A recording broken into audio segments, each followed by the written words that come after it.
Good morning students. कल हमने लोकतंत्र के खिलाफ कुछ तर्क देखे और ये जाना कि लोकतंत्र आज के समय की जो शासन पद्धतियां हैं उनमें बेस्ट तो है, लेकिन उसने भी सभी समस्याओं का समाधान नहीं किया है और कमियां उसमें भी बहुत हैं। यानी अभी तक की अच्छी है, सबसे अच्छी है अभी तक जो शासन प्रणालियाँ खोजी हैं, लेकिन ये अंत नहीं है। मतलब इससे भी अच्छी हो सकती है, इससे भी अच्छी और होनी चाहिए, ये पॉसिबिलिटी अभी उसमें जिंदा है। तो अब लोकतंत्र के पक्ष में हम कुछ तर्क देखेंगे और क्यों आज के टाइम में जो है लोकतंत्र सभी शासन पद्धतियों से अच्छा है, ये जानेंगे। तो उसमें सबसे पहला है, ये शासन का अधिक जवाबदेही वाला स्वरूप है। अधिक जवाबदेही मतलब रिस्पॉन्सिबिलिटीज़। जो नेता हम चुनते हैं उनकी हमारे प्रति रिस्पॉन्सिबिलिटी है।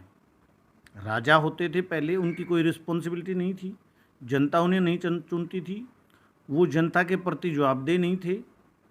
लेकिन अब जो शासक हम चुनते हैं वो 5 साल बाद हम उनसे जवाब मांगेंगे कि आपने ये कहा था, ये कहा था और ये काम आपने किया, ये नहीं किया। तो इसलिए ये अधिक जवाबदेही वाला शासन का स्वरूप है। दूसरा, बेहतर निर्णय लेने की संभावना। इसके जो खिलाफ तर्क था उसमें हमने एक पॉइंट किया था कि निर्णयों में देरी होती है। वही तर्क हम इसके पक्ष में यूज़ करते हैं कि बेहतर निर्णय लेने की संभावना। देरी तो होती है लेकिन निर्णय बेहतर होता है। जब कई कमेटियों से गुजरकर, कई संसद सत्रों से गुजरकर करीब 500-600 लोगों से विचार विमर्श के बाद कोई निर्णय लिया जाता है तो स्वाभाविक है कि वो निर्णय बेहतर होगा।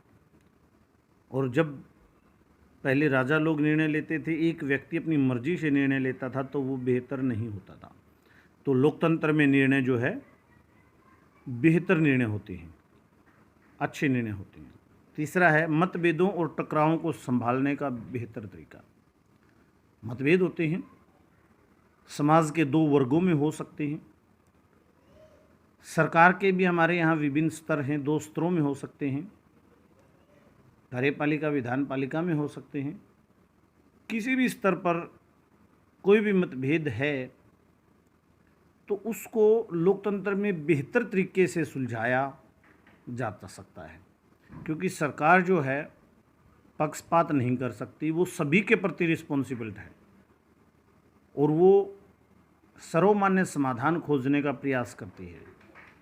तो इसलिए मतभेदों और टकरावों को संभालने का लोकतंत्र एक बेहतर तरीका है। और नंबर 4, नागरिकों का सम्मान बढ़ाता है। नागरिकों का सम्मान तो बढ़ता ही है जब नागरिकों को वोट का अधिकार मिलता है। सरकार लोग चुनते हैं, लोगों से पूछकर शासक निर्णय लेते हैं, तो स्वाभाविक है कि लोगों का जो है सम्मान बढ़ता है। एक पॉइंट हमने इसके खिलाफ तर्क में किया था कि नेताओं को जनता की तकलीफ़ों की जानकारी नहीं होती। वही पॉइंट हम इसमें भी कर सकते हैं कि नेता जो है नागरिकों से उनकी दुख तकलीफ़ें पूछते हैं, क्योंकि उनको 5 साल बाद फिर उनकी वोट चाहिए होती है, चाहे इसी गर्ज से पूछते हों, लेकिन पूछते हैं। इसलिए नागरिकों का सम्मान बढ़ता है। और 5वां पॉइंट है, गलती सुधारने का मौका मिलता है। जनता के पास अपनी गलती सुधारने का मौका है। मान लो किसी भी कारण से जनता ने गलत चुनाव कर लिया, गलत प्रतिनिधि चुन लिया, तो 5 साल बाद मौका होता है उस प्रतिनिधि को बदलने का। तो यानी कि जनता के पास अपनी गलती को सुधारने का भी मौका रहता है। तो आज हमने लोकतंत्र के पक्ष में तर्क किए, 5 पॉइंट हैं इसमें। यह शासन का अधिक जवाबदेही वाला स्वरूप है, इसमें बेहतर निर्णय लेने की संभावना रहती है, मतभेदों और टकरावों को संभालने का बेहतर तरीका लोकतंत्र में इस्तेमाल किया जाता है। नागरिकों का सम्मान लोकतंत्र में बढ़ता है अन्य शासन पद्धतियों के मुकाबले, और लोगों के पास अपनी गलती को सुधारने का मौका रहता है। हर 5 साल बाद मौका लोगों को मिलता है। तो अब आपने लोकतंत्र के खिलाफ भी तर्क देखे और पक्ष में भी तर्क देखे। आप खुद निर्णय कीजिए कि लोकतंत्र शासन का स्वरूप अच्छा है या गलत है, या इसमें सुधार की गुंजाइश है तो कितने सुधार की गुंजाइश। कल इस लेसन को समाप्त करेंगे। इसमें एक पॉइंट बचता है कल, आज वो ख़त्म नहीं होता इसलिए आज नहीं लिया। लोकतंत्र के प्रकार और अंत में आदर्श लोकतंत्र क्या होता है वो कल करेंगे। धन्यवाद।